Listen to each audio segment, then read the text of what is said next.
course, we're using Luke chapter 16, the account of the rich man Lazarus forms, I won't say the foundation of the article, but plays an important part of the article. And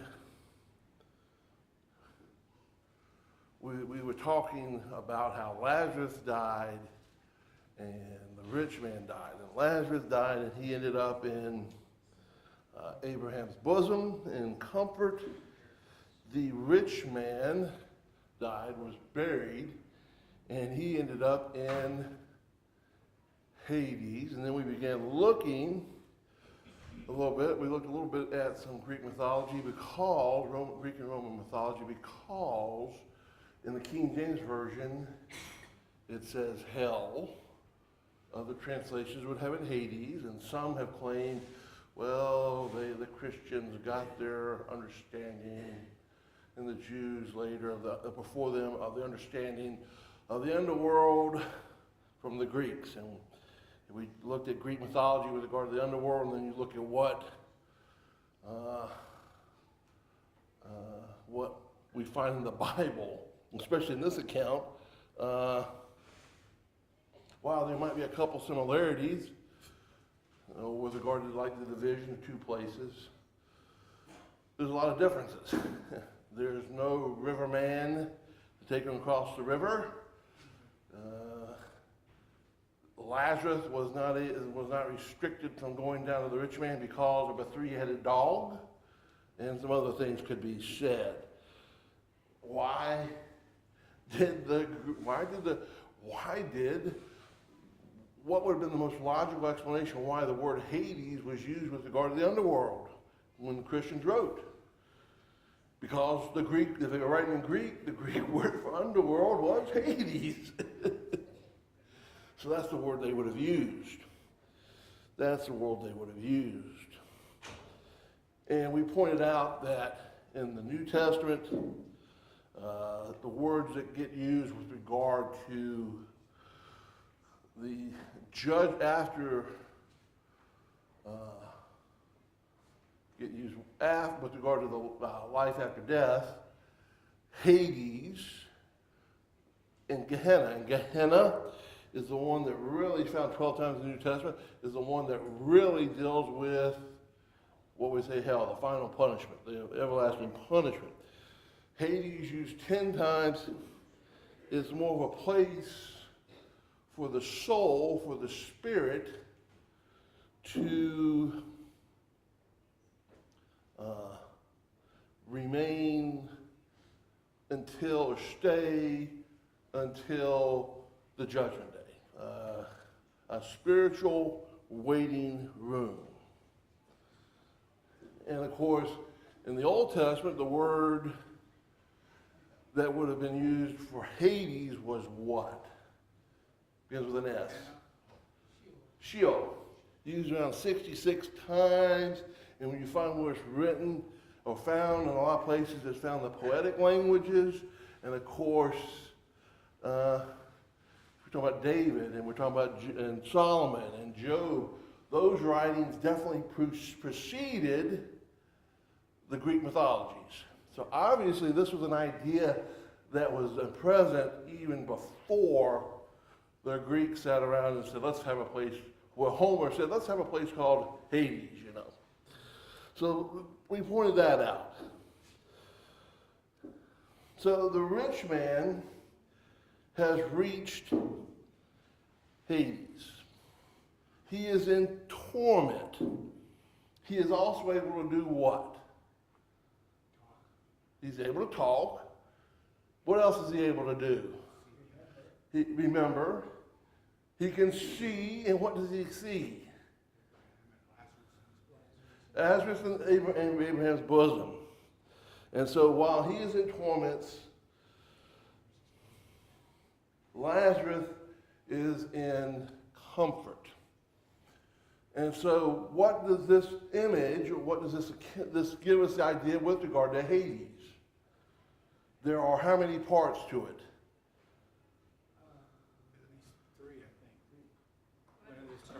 Two. We have two parts. You've got Abraham's bosom, the place of comfort, and then you've got the place of torment. So you've got two places there. When it says there's a gulf there, that I guess technically could be considered a place. No man's land, maybe. Although I picture more of like a wall myself, but there's something that doesn't allow them to cross over. So reference of Abraham's bosom is the idea of comfort, care. Lazarus is here. What might then be another term used in the New Testament that may give the same idea? And we'll talk about the afterlife, of course, or this waiting period. I heard a word, I think it's a Greek word, tartare. And that's not the word I'm looking for. I'm trying to think. It's the same idea of it as Abraham's bosom. Paradise. That's the right word there. And so is paradise the same thing as Abraham's bosom? So let's give consideration to it. Where do we find this reference to paradise? Well, Luke 23:43, Jesus told one of the thieves on the cross what? Today you will be with me on paradise. And it's just not that today plays an important role, does it not? You can't leave that word out. Why? So what day was it when Jesus told?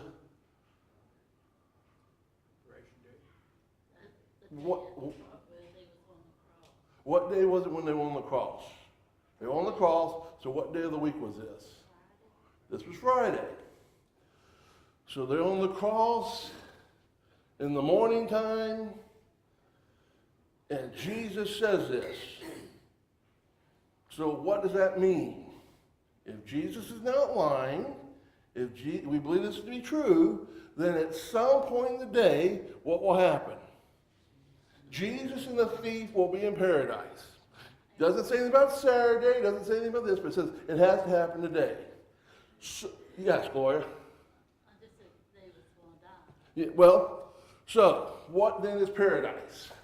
Well, obviously it's not being on the cross, because he says we will be, you will be with me. Well, they were already together on the cross. And of course, that's not really what I call paradise, but let's just keep that in mind. That's not paradise. So they die. Well, maybe then it's the tomb. Maybe it's the grave. Maybe Joseph of Arimathea and Nicodemus picked up the thief on the cross by mistake, took him to the tomb. They realized the mistake. They were too lazy to take him out, so they went back out Jesus and put him in there. No. Jesus was only by the window of the tomb there. So it wasn't they were sharing that same grave. I don't know what happened to the thief on the cross, but he and Jesus were not in the same tomb. They were in heaven. And that's what some people might say. How do I know? What evidences could we say that this could not be the case? And part of the reason we're discussing this is because we've got to be careful that we don't mistake heaven for paradise or for Abraham's bosom or this place of comfort. So what evidence could be given? Well, first of all, remember Jesus told Mary, "Touch me not, for I am not yet ascended to my Father." Okay, so he had ascended. And prior to that, in John chapter 14, verse 2, what did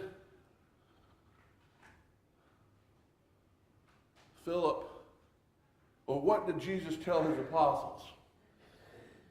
In my Father's house are many mansions, many rooms. If it were not so, I would have told you. For I do what? Okay, so there's going to be a place, but it hasn't been prepared yet. But Jesus says, in order for that to happen, I have to do what? I have to go there. Has he gone? When does he actually go to heaven?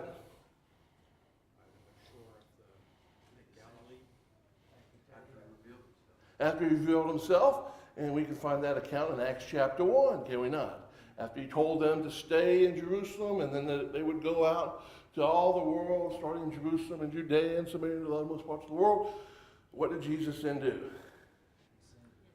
He ascended up into the heavens. And this was approximately 40 days after he arose from the grave. And so he had not gone to heaven yet. And thus, we know who had also not gone to heaven yet. Was the thief on the cross. And the thief on the cross, 40 days after he had died, was where? Well, he's in paradise, but where else is he? Where else? Just think about this. And I say, part of him is in paradise, the spiritual part. But where is the other part? In the tomb, in the grave. His physical body's there. We don't know, we'll say this. David was in paradise. We don't have any evidence of it necessarily with regard to what the Bible says. But I would say David was in paradise. But where was his body? According to Peter in Acts chapter 2, you could go around to Jerusalem and find his tomb, and what would be in there? Some remnant of his body, whether it was his body entombed or how it was, bones, David was there. David was there, but not Jesus. Jesus was not there. So Jesus, when he ascended in his new body, which was not, when we say new body, it wasn't a completely new body, because, again, we know that Thomas could see his holes here and he put there. But there was something that had changed. But he ascended into heaven, both with his spirit, because in order for his body to for him to appear before these others, he had to have his spirit and his physical body there as well. So he's not in heaven. Yes. Question. You may have already said this, but do people, or is it a common thought, like in that Luke 23:43, where Jesus tells the thief, "Surely you'll be with me in paradise," that in those, from the time he was killed to the third day when he arose, was Jesus in paradise? Well, that's what we're going to get to. That's what we're going to get to. Okay. So, when Jesus died, what happened to his spirit? It had to separate, it had to leave the body. Because if it had not, then what would Jesus have not have been? Dead. And that sounds reasonable, but I'm just going to point that out. His death, he was a human being. He died the same way the thief on the cross died. A little slightly different, of course. We acknowledge that with regard to the actual details. Because the thief's legs were broken, not Jesus's. But they died on the cross. They both died. When they died, their spirits had to leave. Okay. So then where did Jesus' spirit go? It would have had to go to the Hadean realm. The Hadean realm. I don't think I pronounced that completely correctly, but Hadean or something like that. Hadean, yes. But, so Jesus was there. Is Jesus still, no. If the thief of the cross went there as well, is the thief on the cross there today? Yes. If Lazarus went there, is Lazarus still there today? Yes. Is Jesus still there today? No. Okay. So, Acts chapter 2, Peter gives some explanation. Because, verse 27, because thou wilt not leave my soul into Hades, neither will thou give the Holy One to see corruption. So what does this mean? Jesus' body would not see decay. So it arose from the grave within 3 days. But also that meant what? That his spirit left Hades. Now, what happens when we use the word Hades? Because it is so intertwined with hell, what do we think? Some people might think that meant. He was in hell. That's not what it means, though, is it? He was not in the place of torment. He was in the place of comfort. But he was in Hades. On one side of the fixed gulf. That's right. That's right. But he was in Hades. Everybody, when they die, unless you're living at the time when Jesus returned, you will end up in one of these places. Hades, hell, the place we call it the place of torment or the place of comfort. But you're going to be in Hades. And note that Peter was quoting from David. But how do we know this was not David? Because a few verses later, or a couple verses later, he points out that David's body was where? And the tomb was, at this time, probably some 1,000 years old, had shown decay and corruption, the physical body. But he also points one other thing, verse 34, that David did not do what? Ascend to the heavens. That's right. So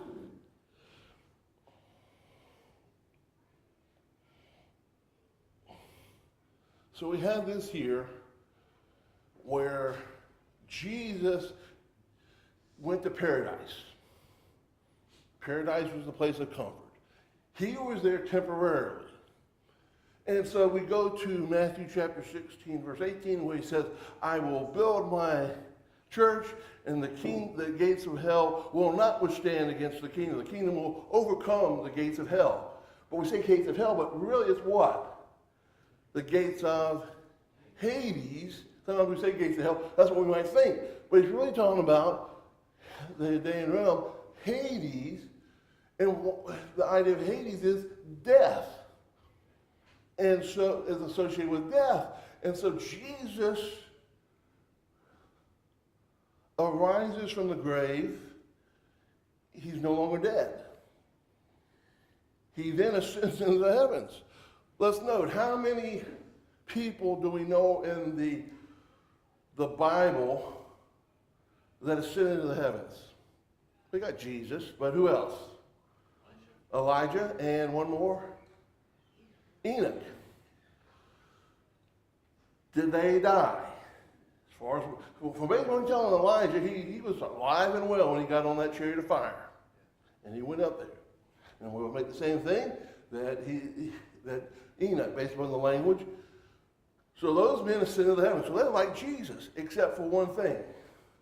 They did not die and then rise from the grave. How many do we know that arose from the grave? Well, we've got at least 3 accounts where Jesus rose, not counting Jesus himself, but where Lazarus, of course, brother of Mary Martha, the daughter of Jairus, another person died, the widow's son, I believe it was in the New Testament, and of course in Elisha and Elijah raised young children from the dead. And which one of the apostles raised? Peter raised Dorcas from the dead. So you've got these 6 cases. And then of course it's also stated that when on the day after Jesus died, there were those in Jerusalem, some had rose from the dead as well, just nameless. But what happened to all those? They're either, if they have not died, they have not ascended to heaven, then again, we have some really old people running around, don't we? 2,000 years old at least. They died again. Jesus is the only one that ascended to the Hades, overcame death, and then never tasted death again. He actually lived, died, and then lived and ascended. So Jesus, in doing such, is showing his overcoming what?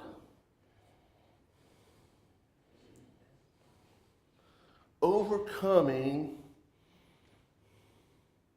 death. Victorious over death. Revelation chapter 1, verse 3, I am he who lives and was dead, and behold, I'm alive forevermore. Amen. That can't be, that, no matter how great a feat it was that Lazarus was raised from the dead, that can't be Lazarus, right? Because he died again at some point. We don't have it recorded, but he died again at some point. But Jesus says, what? I am he who lives and was dead, and behold, I'm alive forevermore. Amen. And I have the keys of Hades and of death. So by doing that, what does he now have control over? Death. He is victorious over death.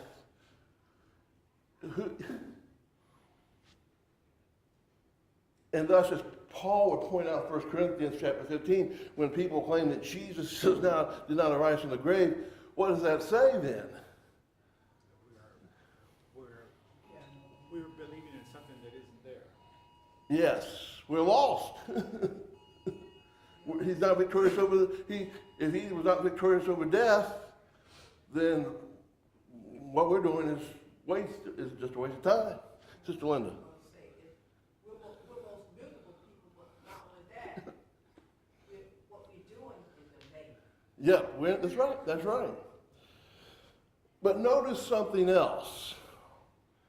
In Revelation chapter 20, 12, 13, 14, and the sea and gave up the dead that was in it, and death and Hades gave up the dead that were in them. So there's going to be a time where what's going to happen? The judgment day. And so all we were talking about, the body raised from the grave, but all the spirits are going to leave death and Hades. Gave up the dead that were in them, and they were judged every man according to his work. And death and Hades were cast in a lake of fire. This is the second death, even a lake of death, fire. So what does that mean? Why was death and Hades cast in a lake of fire? Especially Hades. Sometimes he would refer to hell and Well, heat, but there was also the outer darkness and so forth. go ahead. If you think of it as a pool, and he took those that are saved, the rest are all going to the same place. That's right. But we also note this: there is no more use for Hades. There's no more. There's eternal torment for those that were lost, eternal comfort and righteous for the blessedness for those who are saved, and that waiting place. And again, the idea of death, like we find here on earth, is no longer anymore, right? Because there will be no death in heaven, will there?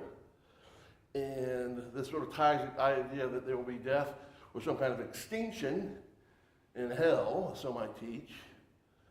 That's cast away. That Hades, both good and bad, that's all cast away because there's no need for it anymore. Why? Because there's going to come a time when the judgment day comes and it's gone. But we're thankful because Jesus overcame death. And so, yes, he went into the Hadean realm. He did not go into the place of the torment. He went into the place of paradise. And who was there with him? The thief on the cross that day. And so he died that day. Jesus died that day. So what does that tell us? And that day, by the time he died, just a few hours, right? Because the Jewish day starts at what time? 6 o'clock. We'll say sunset at 6 o'clock, 6 evening. Just a few hours, couple hours. At some point, they got into paradise, did they not? So it doesn't take, as we said, 1 second after death. Brother Alan Hires' was 5 minutes after death. But it doesn't take 72 hours. It doesn't take a week. Got to process your paperwork. Got to make sure it's going to happen very quickly. And so They were in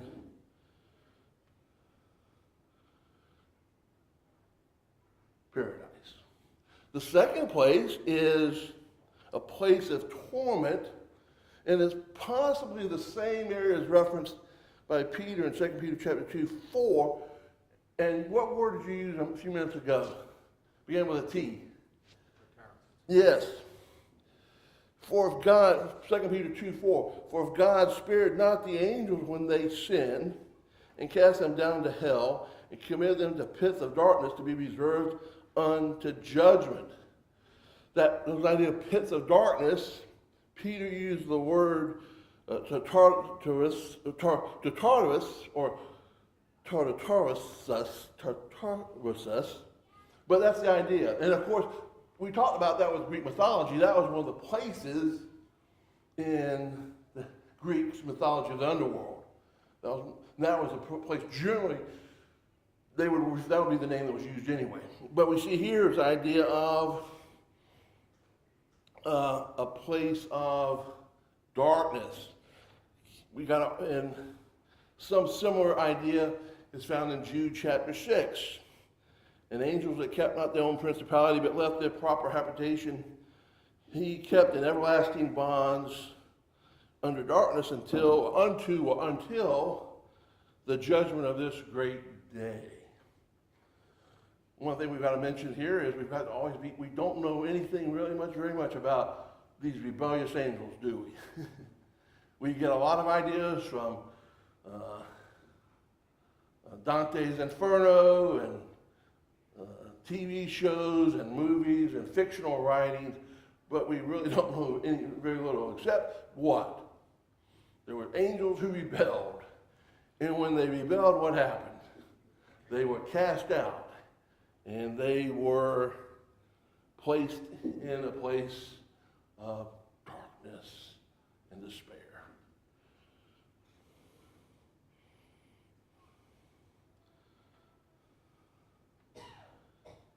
So the rich man here is in a place of torment. Again, we just want to make sure that Hades is not the same place as hell. Just as Abraham's bosom is not the same place as heaven. So do we need to be careful sometimes when we sing songs? Sometimes you read the words. Sometimes this is a matter of opinion or a matter of your discretion. But occasionally you sing some songs that's like, or maybe we should be careful about how we word things sometimes. Grandma is up in heaven looking down upon me. Well, I'm going to make this comment. I don't know. I don't get the impression that they have much. You can really, the one I read on the dead, they can necessarily look down and know what's going on here. I don't know. But from what I can tell, I don't think that's the case. But even if that's the case, she is not in heaven. She would be in paradise or Abraham's bosom. Yes? Oh, I agree. I know. I agree there. And so we've got to be careful there.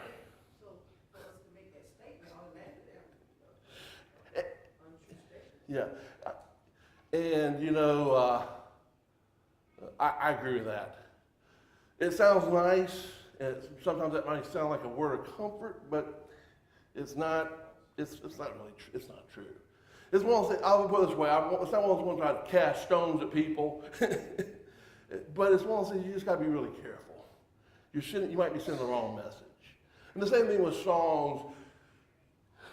And like I said, you got to be careful, make allowance for interpretation of songs or what something to say. For example, there is a habitation. It talks about the glorified millions and all this. And I know a list of songs. Someone sent out one time that they had that, and I said, to me that's more of a description. That's the way I interpret it. It's here. You've got a place. We're going to build this great resort, and you're going to have this pools and all this stuff. That's an advertising, a description of what it's going to be like. But there may be somebody might says, hey, that's not, I think that's talking about today. And so you got to be careful there. You just got to be careful. Heaven and hell are after the judgment.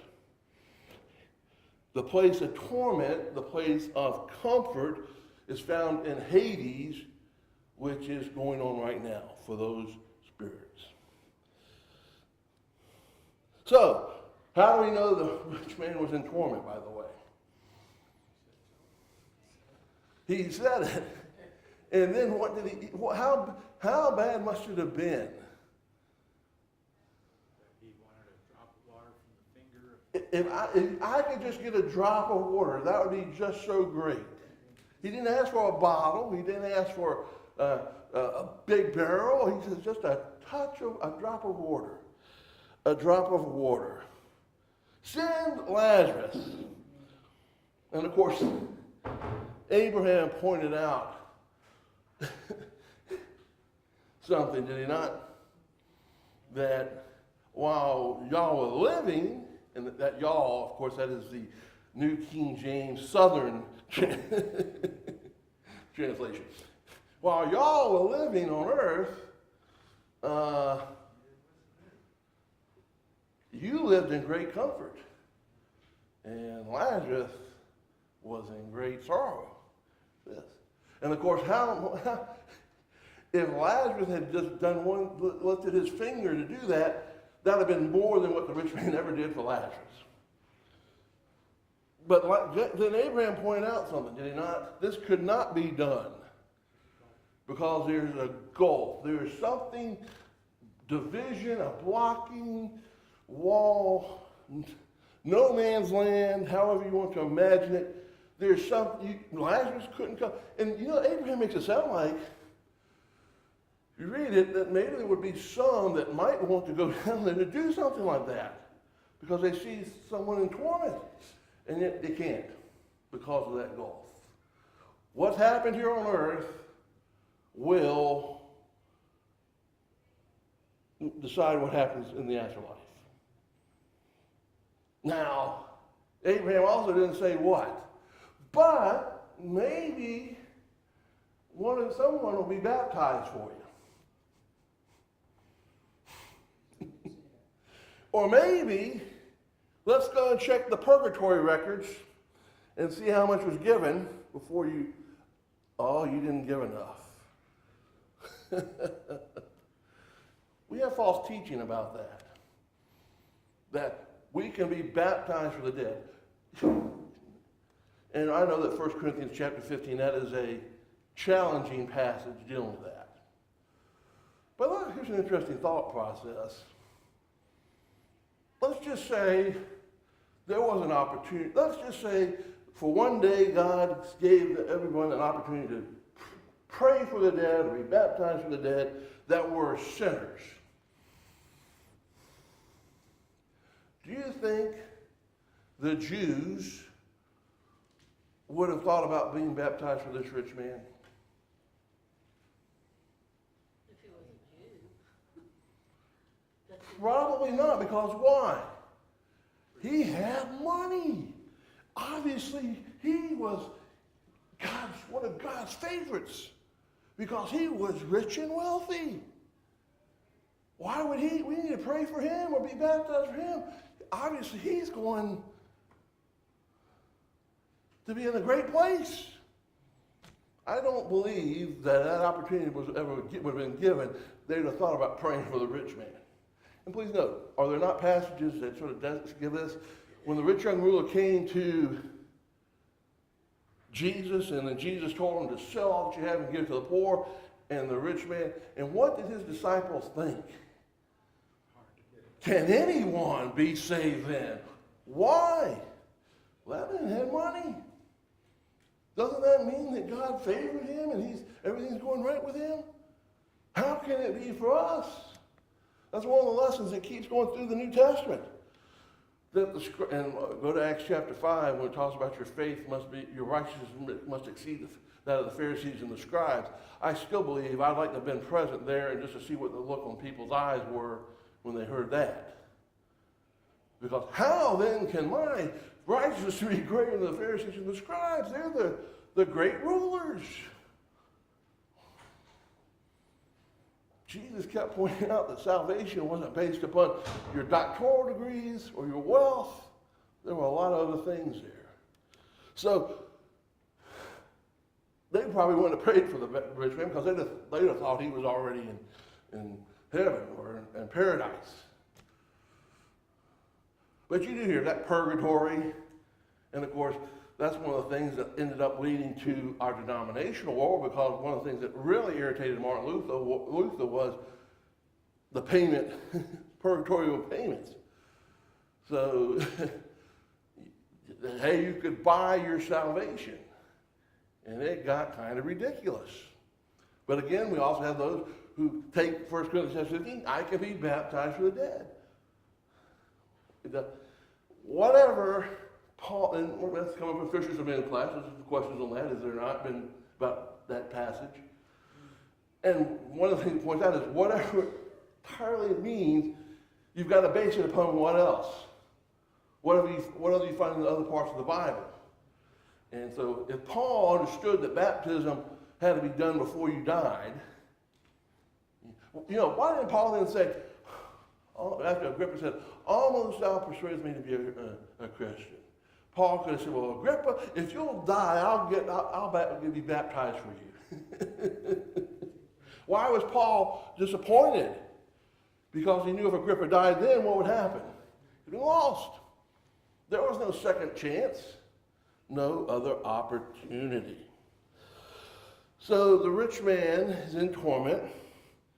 And then what does he then ask? I find this really interesting. Send Lazarus back to warn his brothers. And so what was Abraham's initial answer? He had Moses and the prophets, and they don't listen to them, they won't listen to Lazarus. It won't matter then, that's right. If they have Moses and the prophets, that's sufficient for the Jews. For these people, that was what they needed. And today, what do we sometimes feel like? Having this, it's runs through my mind every once in a while. It's like, man, wouldn't it be interesting if somebody came back from the dead and said, hey, I was wrong. I've often thought, what Billy Graham came back. What would he say, But what would actually, do we really think that would really change people's minds?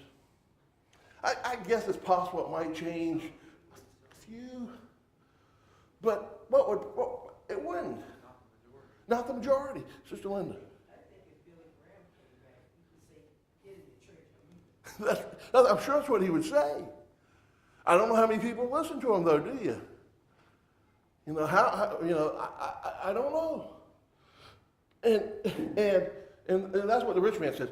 Well, if only someone from the dead would come back and tell them, they would believe. And again, Abraham points out, they won't listen to Moses and the prophets. They won't listen to one who had risen from the dead.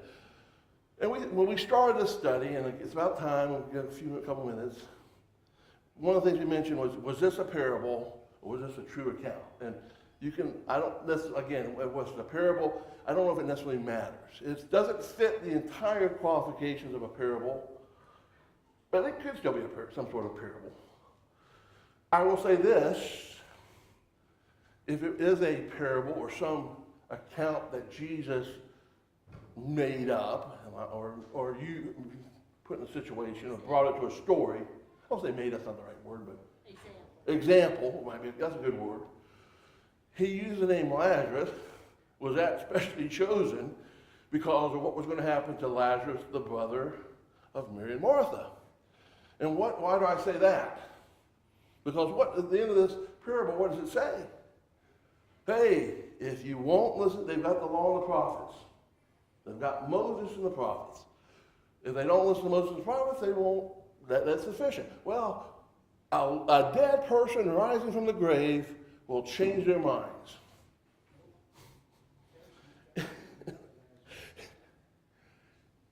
So Lazarus, brother of Mary and Martha, arises from the grave. But, Jack, What? they may not No, listen. I'm not talking about what Lazarus does.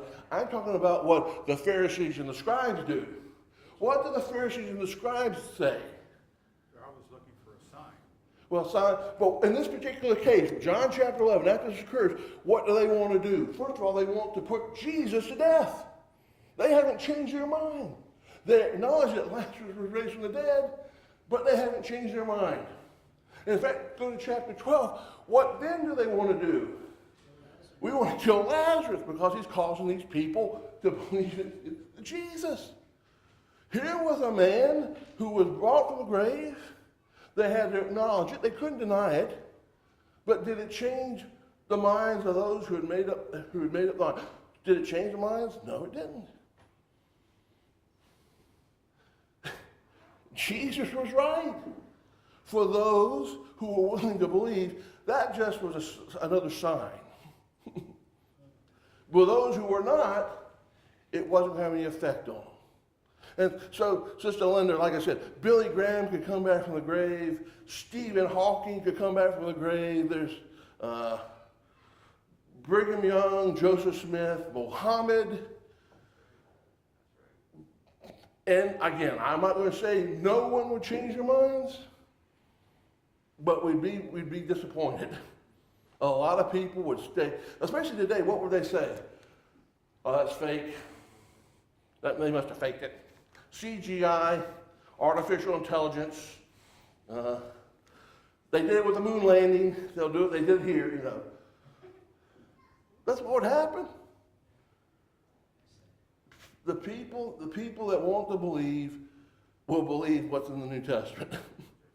And you go to John chapter 20, and after Thomas proclaims Jesus is Lord because he's seen his wrist, he says, that's great that you believe because you have seen.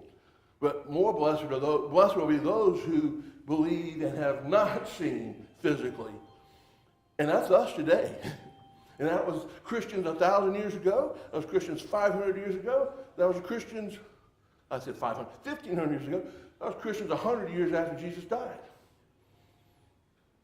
We believe because of the evidences we find in the New Testament. And they are sufficient for us to believe and to be obedient. We should be thankful for that. There's a few verses you could look at with regard to the final judgment. 2 Corinthians 5:10, Hebrews 9:27 points out, is appointed for men to die once, but after this a judgment. Of course, John 5:28, 29. Those who have done good go to the resurrection of life. Those who've done evil go to the resurrection of judgment. 2 Thessalonians 1:7-10. Matthew 25:46, talking about the sheep and the goats. There's some other things that we could find, talk about that. Okay, as I said, this is my last night for a while. I don't know how long that a while means, but based upon the study guides we got, it's going to be a while. I guess I might fill in if Byron is, I don't know when he goes to Indonesia this summer. I guess someone will have to fill in. That might be me, might not, but I've enjoyed it. I've enjoyed looking at these articles. A number of the classes we've had, whether it's been in the Project Express Study Bible, other means we've done, I've enjoyed it. I really enjoyed these Wednesday night classes. Thanks. The opportunity to prepare and to read and to study more has helped me probably as much as hopefully it's helped me maybe more than it's helped you. Hopefully you've been helped a great deal, but I've been growing a great deal from this as well. But thanks you so much, and great class. We'll see you next Wednesday night, but I won't be up here. Unless I am, then something bad's happened. Something wrong's happened.